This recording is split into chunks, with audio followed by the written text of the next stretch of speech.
Halo teman-teman, tahukah kamu dalam industri banyak sekali proses pencampuran yang terjadi. Salah satunya adalah solid with solid mixing of powder.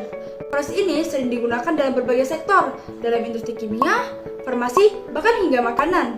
Nah, ada salah satu alatnya yang sering digunakan, yaitu ribbon blender.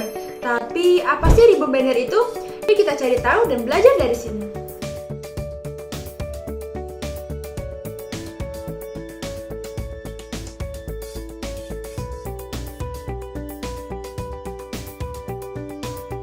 Solid with solid adalah salah satu jenis dari banyaknya pencampuran zat. Mixing of powders berarti pencampuran zat padat dengan zat padat lainnya dalam bentuk serbuk. Proses ini memiliki tujuan untuk menghasilkan campuran yang homogen dari berbagai jenis serbuk dengan karakteristik fisik dan kimia yang berbeda.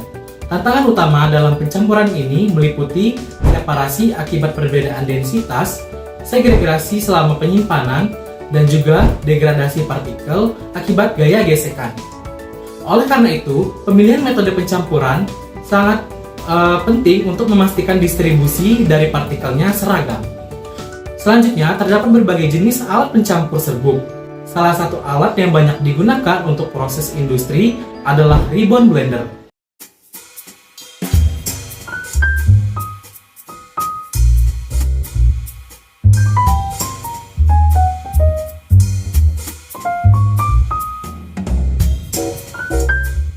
Blender merupakan sebuah alat pencampur yang sering digunakan untuk mencampur bahan-bahan kering seperti bubuk atau granular secara homogen.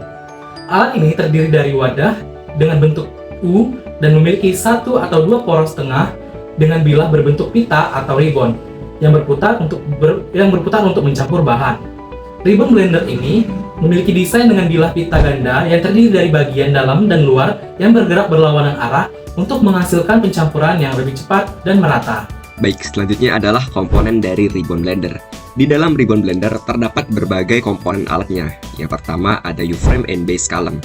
U-frame merupakan bagian utama yang digunakan untuk menopang ribbon blender, di mana fungsinya adalah sebagai wadah pencampuran dengan bentuk huruf U, yang dapat membantu aliran bahan agar tercampur dengan merata. Sedangkan base column adalah penopang yang menjaga agar ribbon blender tetap stabil pada saat beroperasi, sekaligus juga dapat meredam getaran yang dihasilkan dari motor. Kemudian yang kedua adalah shaft and blades. Shaft and blades merupakan bagian utama yang berperan di dalam proses pencampuran. Shaft adalah poros penggerak yang menghubungkan antara motor dengan bilah pencampur.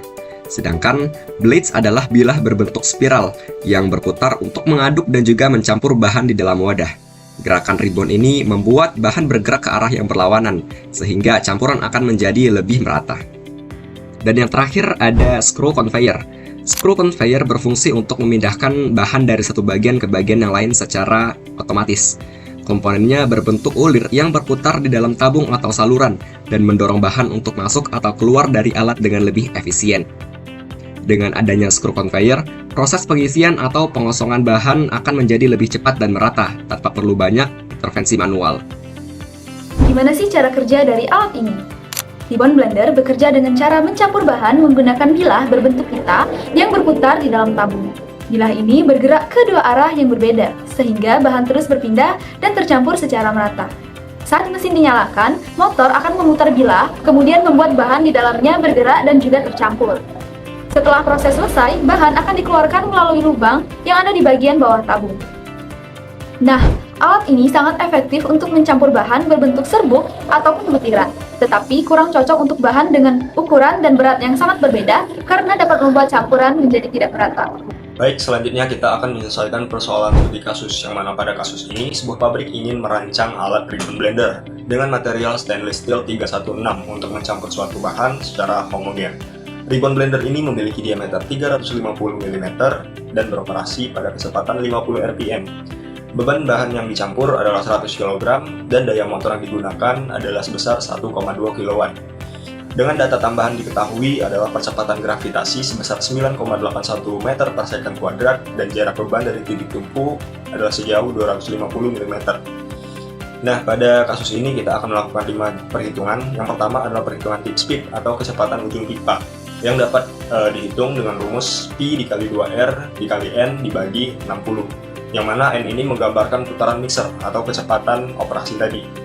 Dimasukkanlah data-data yang diketahui sehingga didapat kecepatan ujung pipa atau tip speed tadi sebesar 0,92 meter per second.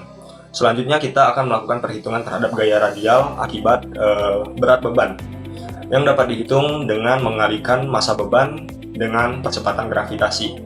Dan didapatlah gaya radialnya adalah sebesar 981 Newton. Selanjutnya kita akan melakukan perhitungan terhadap momen torsi dengan rumus 9.550 dikali daya dibagi dengan putaran mixer, dan didapatlah momen torsinya adalah sebesar 229.200 Nm. Nah, setelah nilai momen torsi diketahui, kita dapat menghitung gaya keliling pada poros, yang mana dengan rumus 2 dikali momen torsi dibagi dengan diameter mixer. Didapatlah gaya keliling pada poros adalah sebesar 1309,71 Newton. Nah, selanjutnya yang terakhir kita akan menghitung momen bengkok pada sumbu X dengan cara mengalihkan gaya keliling dengan jarak beban dari titik tumpu. Dan didapatlah momen bengkok pada sumbu X adalah sebesar 327.427,5 Newton mm. Nah, kelima perhitungan tadi adalah untuk mengetahui seberapa kuat dan efisien desain ribbon blender dari aspek kecepatan putar, beban yang bekerja pada poros, serta ketahanan mekanik terhadap momen dan gaya yang terjadi selama operasi. Nah teman-teman, itu dia bahasan kita tadi tentang salah satu alat yang ada di industri, yaitu ribbon blender, terutama dalam proses solid with solid mixing of powders. Semoga teman-teman bisa lebih memahami bagaimana ribbon blender bekerja dari komponennya hingga cara kerjanya di dalam industri. Terima kasih sudah menonton sampai habis. See you next time.